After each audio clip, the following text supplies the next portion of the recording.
Hey, it's Trey Kay, and from West Virginia Public Broadcasting and PRX, this is Us and Them.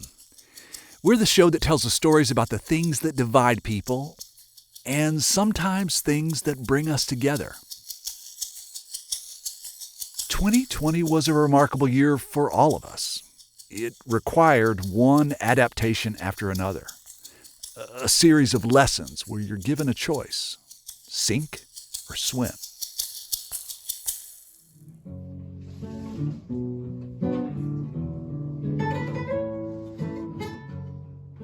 When I'm not producing Us and Them, something I really love doing is playing music with friends. Last year, about this time, I spent a lot of time figuring out the chords for the song Have Yourself a Merry Little Christmas. Have yourself a merry little Christmas. Let your heart be light. That's because I wanted to play it on Christmas Eve with my friend David Temple. Dave is a killer classical guitar player, and playing music with him is sublime. Once again, as in olden days, happy golden days of your faithful friends. That song is the one Judy Garland sings in the film Meet Me in St. Louis. Usually when we hear it, one line goes like this: "Through the years we all will be together, if the fates allow. Hang a shining star upon the highest bough." But in the film, Judy sings, "Until then, we'll have to muddle through somehow and have yourself a merry little Christmas now."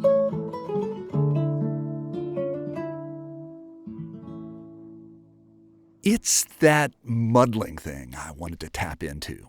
For me, it's a reminder that in difficult times, we have to keep moving, adapting, swimming, doing our best to keep our heads above water.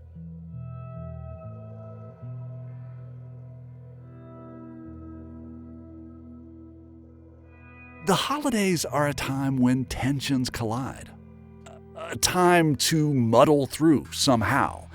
Just as every message around me says I need to buy things and that it's the most wonderful time of the year.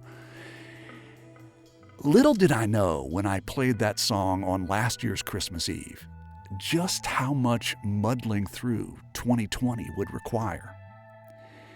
It's unlike anything we've experienced: a global pandemic, a national health emergency, the specter of losing our own lives in a very scary, lonely way, the death of people we know, businesses shutting down, stay-at-home orders, the potential disillusion of our national economy and our personal livelihoods, and not to mention a reckoning over racial inequities. And in many ways, the whole thing played a role in wearing down our mental health.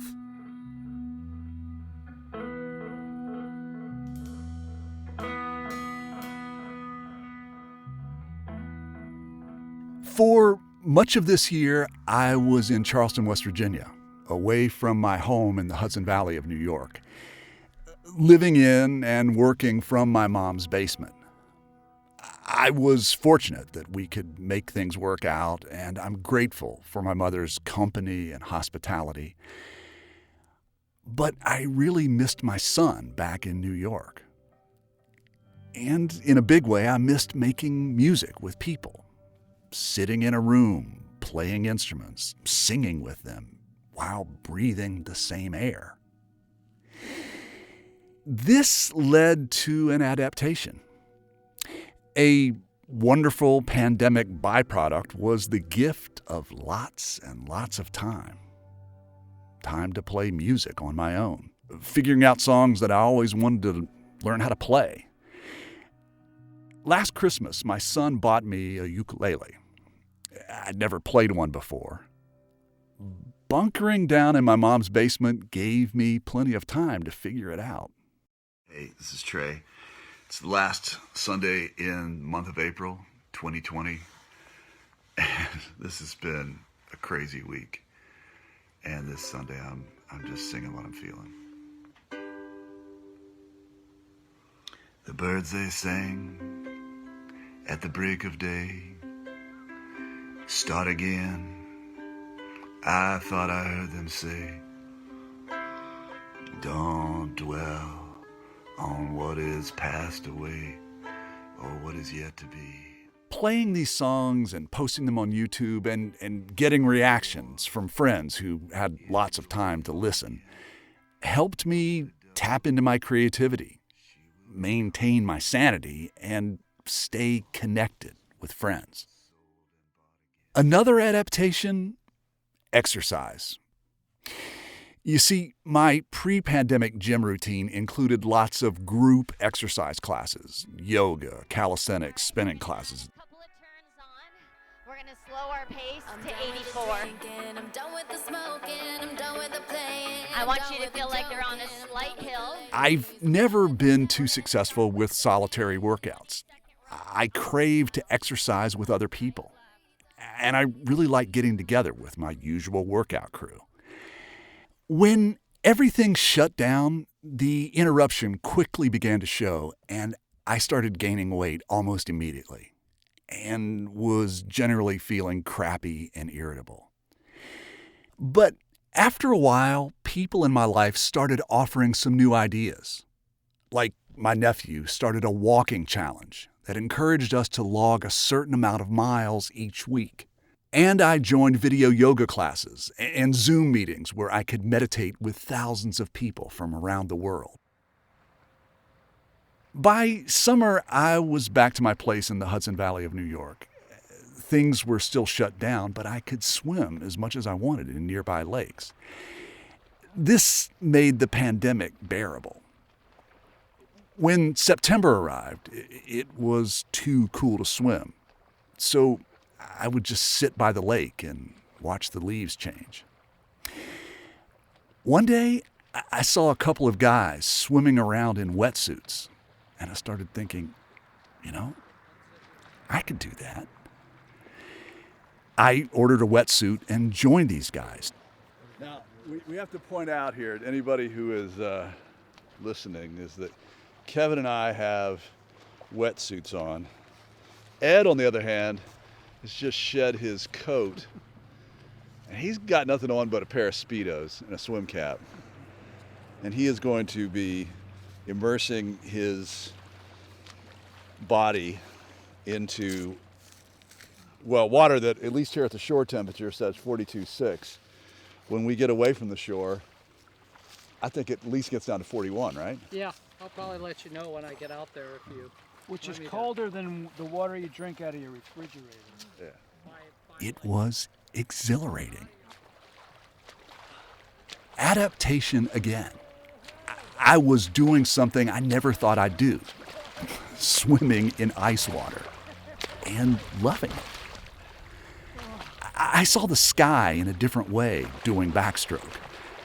I could see the autumn leaves and the trees surrounding the lake in a new way. Through little rainbows in the mist of my breath. I was challenging my body and feeling it in a new way. This was definitely social distance. I was about as far away from the virus as one can be. As the fall moved into winter, yes, I continued to meet with my ice water swimming buddies. We swam as the water temperature dropped into the 40s.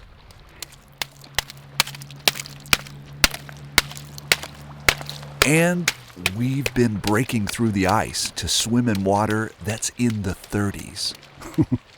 Sound nuts?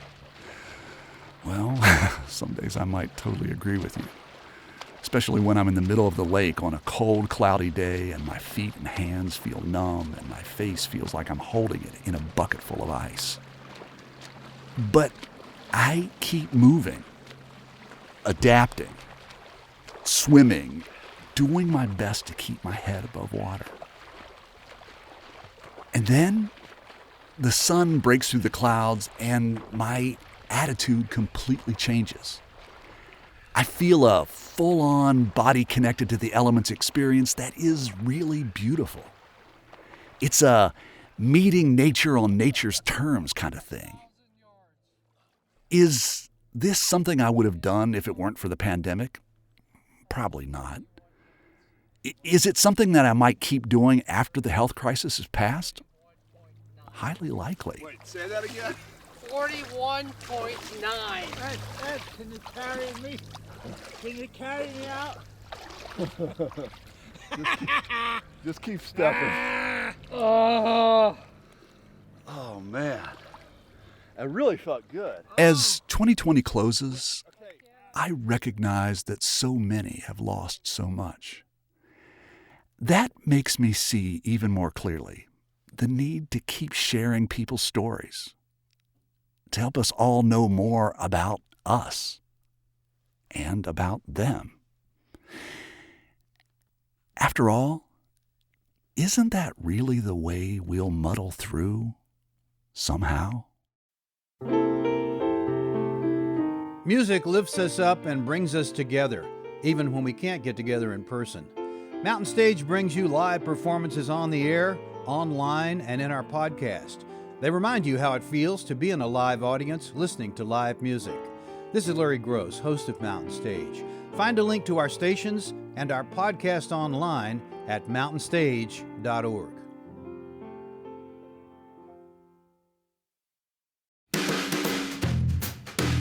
You've been listening to Us and Them. Our team for this show is me, Trey Kay, and Kate Smith. Thanks to Debbie and David Temple, and special thanks to my crazy ice swimming buddies, Kevin Coran and Ed Gabriels. Michael Lipton and Tristan Lozow wrote and performed the Us and Them show music. Mark Lerner designed our logo. Lelena Price provides us with images for the web. The wonderful people at PRX and West Virginia Public Broadcasting make Us and Them possible. So do grants from the Corporation for Public Broadcasting, the CRC Foundation, and the West Virginia Humanities Council. Us and Them was originally developed with assistance from the Mentorship Program at AIR, the Association of Independents in Radio. Good riddance, 2020. We'll see you in 2021 on Us and Them. Support for this podcast comes from the Corporation for Public Broadcasting. From PRX.